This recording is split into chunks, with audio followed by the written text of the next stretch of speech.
Hello मित्रांनो, आज मला खूप वेळ झाला उठायला. कारण थंडी इतकी असल्यामुळे इच्छा पण नाही उठायची, पण उठावं लागते. कारण आम्हाला जायचं होतं गावाला. गावाला जायचं होतं त्याच्यामुळे मी पटापट माझे कामं हस्बंडला पण उठवलं. हस्बंड पण उठले. त्यांना म्हटलं, "पटापट तुम्ही तुमचं आवरून घ्या वगैरे, ब्रश वगैरे करून घ्या. आपल्याला जायचं आहे," म्हटलं, "गावाला. लवकर गेलं लवकर यायचं आहे," म्हटलं. "मी माझे कामं पटापट आवरून घेते." मी पण मग व्यवस्थित बेड वगैरे आवरून घेतला. हस्बंड उठल्यानंतर त्याच्यानंतर झाडून वगैरे पण काढून घेतलं. भांडे रात्रीच घासले होते. भांडे पण लावून दिले रॅकीमध्ये. त्याच्यानंतर व्यवस्थित गॅस वगैरे पण पुसून घेतला. गॅस वगैरे पुसून झाल्यावर माझ्या घरातले पूर्ण कामं झाले. मग हस्बंडला पाहिजे होता चहा पाहिजे होता. त्याच्यामध्ये गेला गॅस.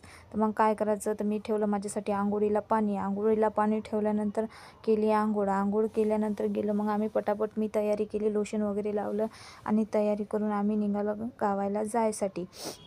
गावाला जाताना मग आजोबासाठी काय घ्यायचं, तर तिथून घेतलं एक नारळ पाणी आणि पपई घेतल्यानंतर मग आम्ही निघालो गावाला जायसाठी.